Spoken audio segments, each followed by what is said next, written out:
This is Jeffrey.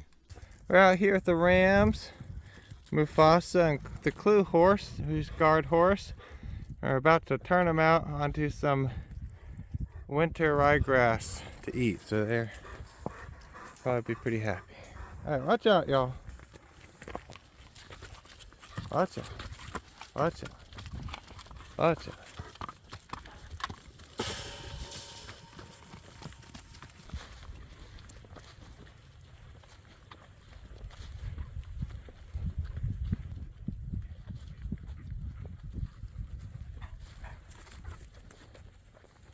So this is ryegrass we planted back in the middle of November, which is late for planting ryegrass, but due to the drought last summer, that was the first actual rain and moisture we got.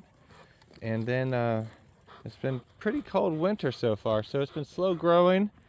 But this stuff is finally getting big enough to let these guys out on it. So it'll hold this small number of critters for a good while. And the deer have been enjoying it. So it's time for some of our critters to enjoy it too. And Mufasa is a good guard dog. You get the bone.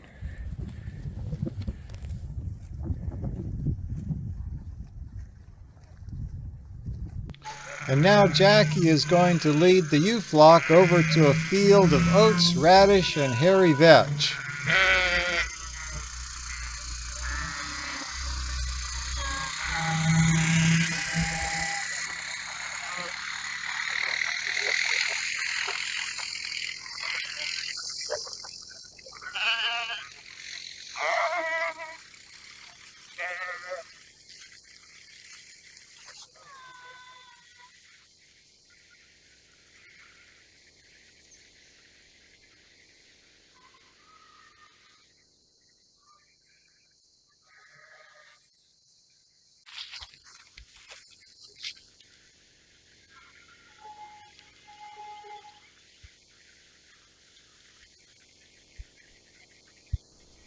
Here comes Athena, sister to Odin.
This is going to be horrible video.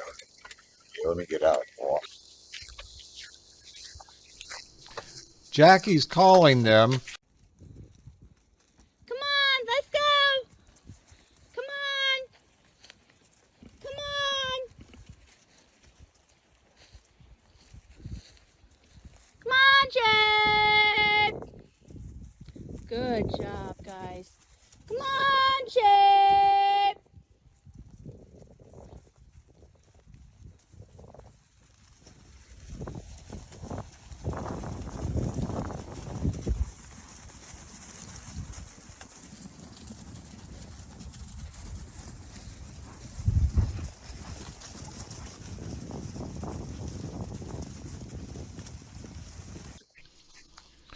Jeffrey encourages the laggards.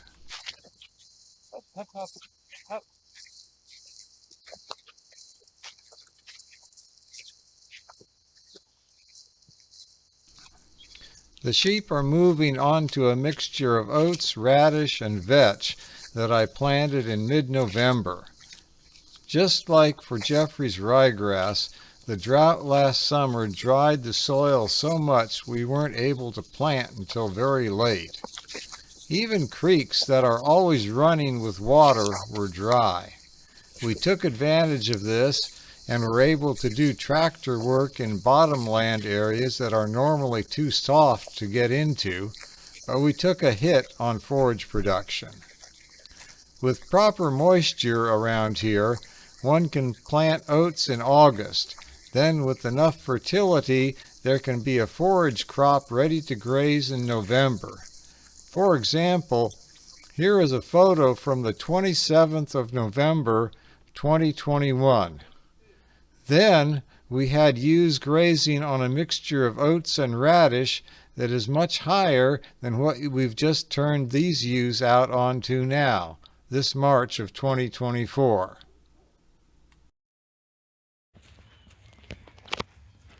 Hey Thor, the rams over by my place are going out to a new pasture area. They can figure out where the gate is.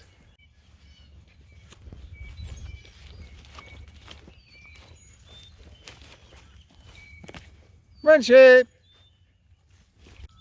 There they go.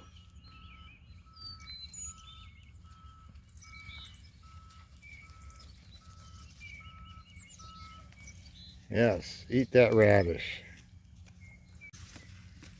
Yeah, they got the idea now.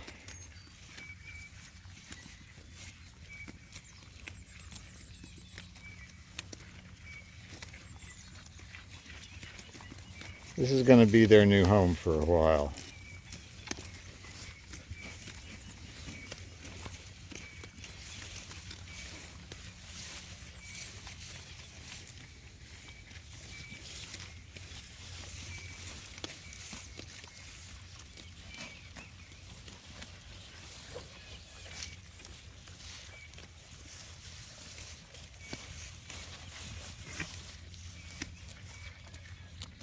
Yeah, they're eating the big tops. The lambs wouldn't touch those. The ewes that were in here wouldn't touch those either. Come on! Come on! Get!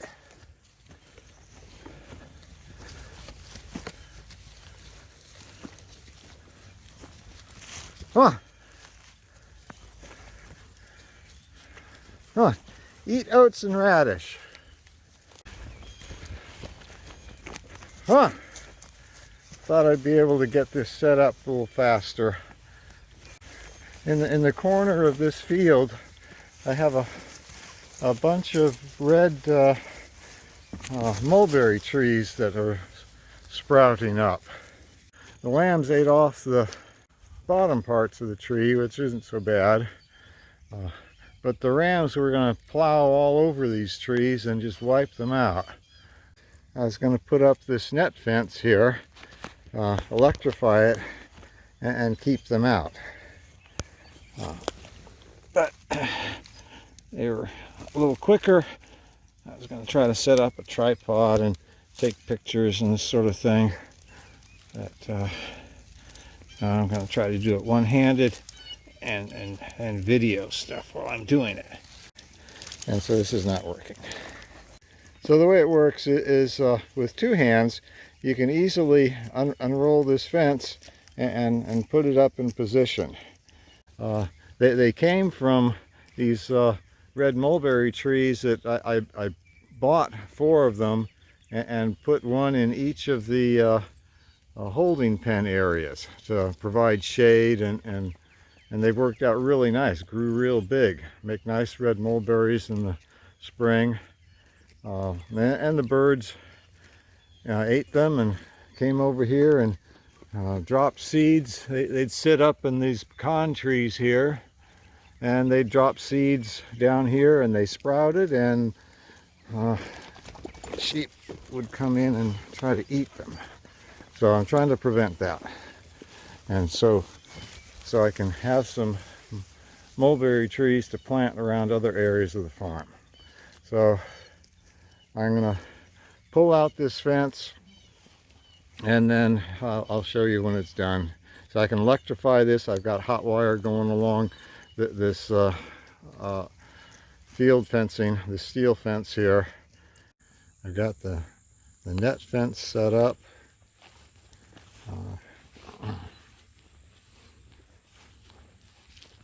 Goes from this end over here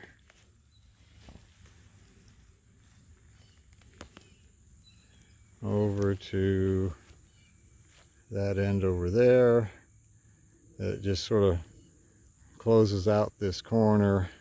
It was a little bit longer than I needed it to be, and so I just attached one of the posts with that T-post at the end, and then just doubled it back a little bit and cinched it together here. The red mulberries are coming out nicely. Some of them even have little tassels where they're going to grow the berries. All right, so now what I need to do is attach the electric. We've got these power leads. Attach one side to the net fence. All the wires come together in a jumble at this end here, and you know, they're wrapped up and collected in at this metal clip.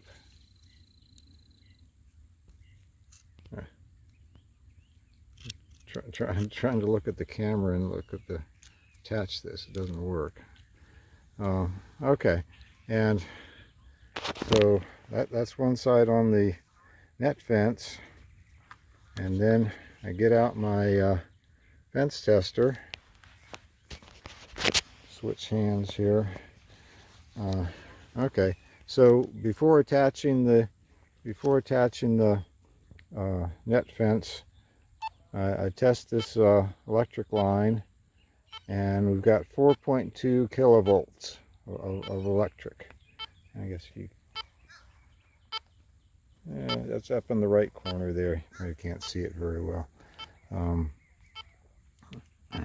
The big zero is the amperage of loss.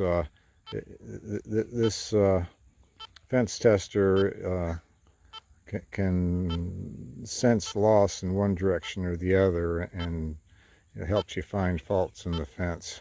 Okay, so we're at 4.2, 4.3 kilovolts right now before I attach this. And so